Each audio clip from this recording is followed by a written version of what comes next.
everyone, welcome back to the channel. We are still on a mission to get my motorcycle back on the road.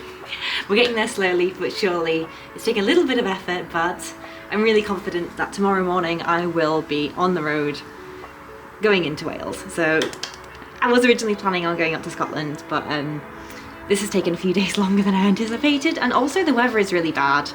So I decided to go for a new plan. And the reason I'm going for this new plan is just because I am also heading over to Sardinia in a few days. So I'm gonna have a short, simple trip to start with. I also think it's just a really good idea because I've not traveled in half a year. So I'm gonna start with something small, I'm gonna start with something safe. So we're gonna head south into Wales and visit a town that I have always wanted to visit, and it's called Hay-on-Weir. But we're still going to be doing the touring, we're still going to be doing the wild camping, all of the things that I like to do. I've already found the perfect wild camping spot that I'm going to head over to.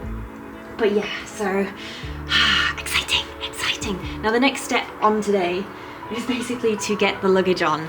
We're going to get all of the luggage together. We're going to get my new tent bag fitted. We're also going to get my new side panniers fitted. And then we're basically just going to start strapping things to the top. Yesterday I went out and I bought some supplies like camping gas and things like that. I also managed to purchase a water bottle for when I do stop at places like campsites. It just helps me get all of my resources together, cuts back on time. It's really, really useful. But yeah, but now we're gonna crack on. Let's go. I'm gonna be honest, I probably could have done this all in one day, but because the sun was out, I really wanted to clean my driveway and let it like dry out before the rain comes so I can get it all sealed and whatnot, you know how it is.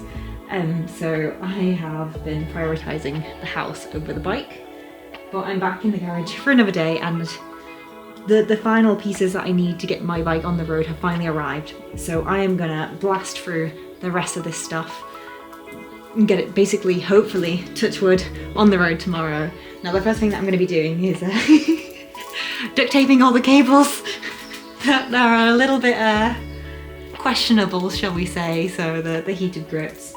And also I need to duct tape my USB charger on the handlebars as well because it snapped. But you know, I say duct tape, it's actually electrical tape, so technically I'm doing something right. So let's go and tape my bike back together.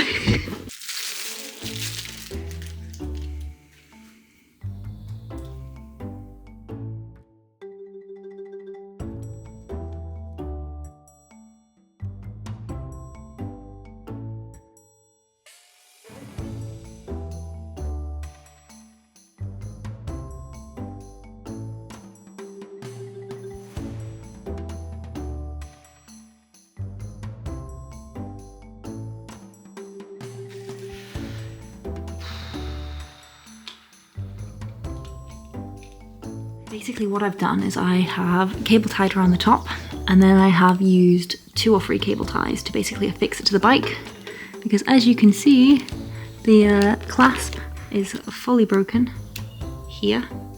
So I have just made a new one out of cable ties, but you know, hopefully let's give it a quick try. Oh, that doesn't, you can see it's still working. So that's the important thing. Now on to the next job. Cable ties are they're hard work. You may or may not have noticed, but my motorcycle has no luggage. And you may or may not have recalled, but I originally had luggage on this bike. I took the luggage off this bike and I put it onto my CV500X. One of the amazing things about shared luggage is that it's interchangeable regardless of what bike you use, as long as you fit the brackets, which means that I could buy as many different kinds of like bags and boxes and whatnot, and I can shift them between bikes because I use one singular system, which is great because they make mounts for pretty much every bike. You can't go wrong. But one of the downsides is the luggage is interchangeable with every bike. So where I had 2 brackets fit to either bike and only owned 1 set of boxes, one of the downsides to that is that I took the side panniers off this bike and moved them to a bike that I unfortunately had to leave in a different country. So as you can see, I still have the original bracket on my bike, which makes my life a million times easier, because although I have to go and get new luggage, because I use the same modular system, it's going to make everything just so much easier.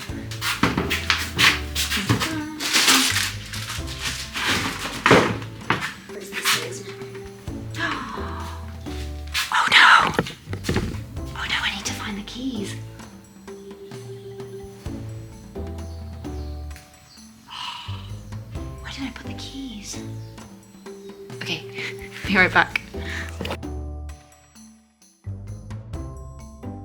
Ta-da! Do you know what? When I went to go pick up my new luggage, I drove over to the Shad warehouse, and Josh, who does all the distribution for Shad, he was like, do you know that you can change the barrel in all the boxes so you only need one key for all of your luggage? And I was like, nah. That's a liability, and we don't do liabilities with my brain. Okay, so that's it basically locked on. It's full of stuff. Old camping gear, old equipment, old bags. God, it really does need a clean out.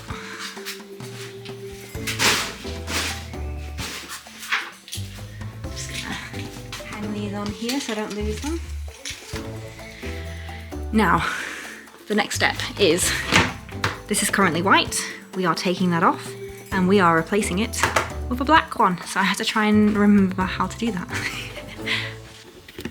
Now, if my memory serves me well, I think it's just these two screws here.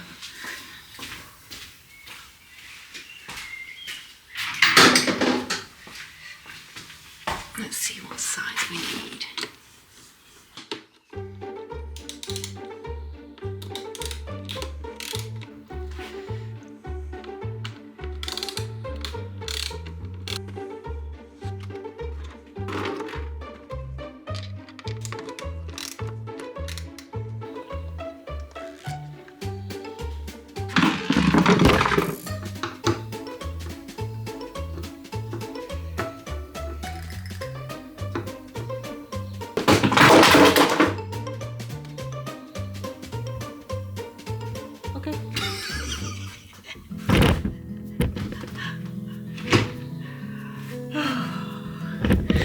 Whoops.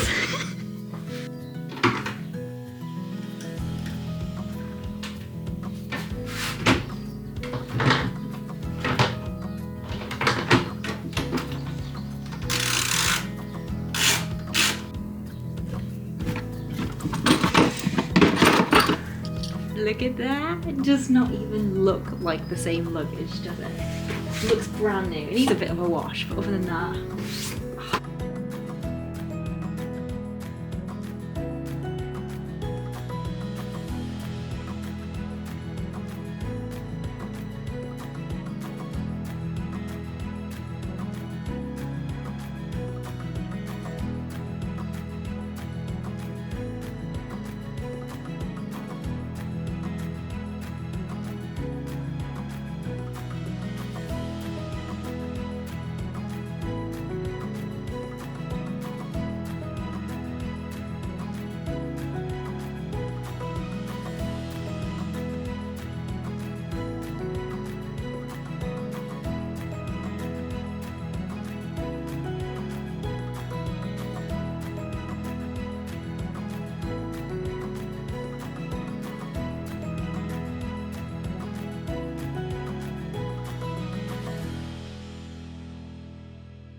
so this is what I'm going to be installing onto the tank. This is the Shad Luggage hard shell tank bag. Now, something that I really appreciated when it came to the CD500 was the fact that it came with a fairly decent tank bag, and it was just free and charged pre-installed.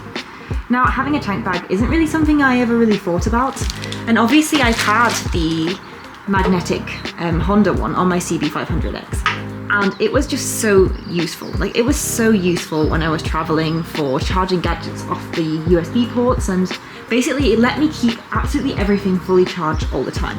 One of the downsides with the tank bag that I had was that it wasn't lockable.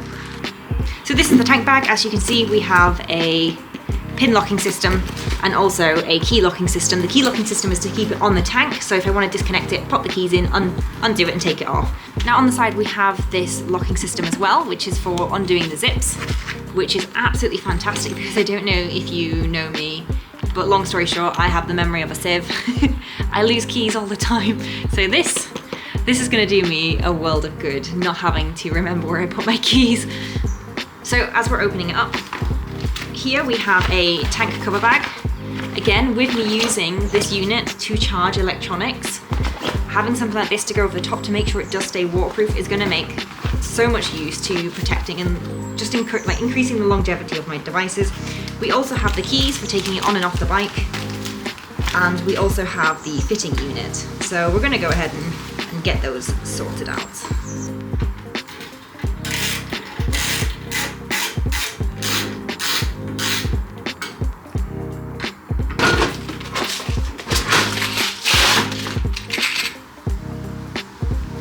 Should we give this one a try? Let's give this one a try. Here we go. This is what I was looking for. Ooh, and a bottle of Pepsi. Don't mind if I do. Okay, so I have now found the box. It fell down my foot well. Oh gosh. Okay, so I found the mounting kit. It had rolled under my car seat, but now we can actually fit it correctly, so. And we have some longer screws. Yay! This is just what I needed.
So it's the moment of truth. Let's see if it goes on.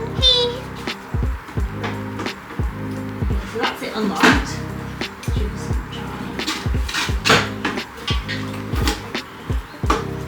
So that's it locked. And then the release button can't be hit, but we can do it that way. That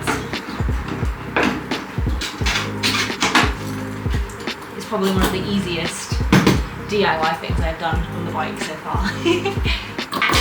Forward to go, brake to stop. Simple, simple. And on the other side, I'm gonna move the camera over. Now the other thing I like about this bag being physically lockable is that I can have a small gap here, which is gonna allow me to run a charging cable from my USB into the bag. When we get on the inside of the bag, I am gonna have my battery packs here, and obviously in this section as well, it's big enough for me to have extra battery packs, which means that when I am traveling on the road, this is the ultimate storage device. It's gonna be so fabulous. It's gonna help so much with batteries just constantly draining. Now, obviously I will do a full review of this at some point when I get around to it. I'm gonna give it a test out for a few weeks, and then I'm gonna come back and I'll give my honest opinion of it. But so far I'm really impressed with both the quality, the ease of the installation, and also just the fact that it is probably one of the more securer tank bags. And with that, I'm gonna keep it.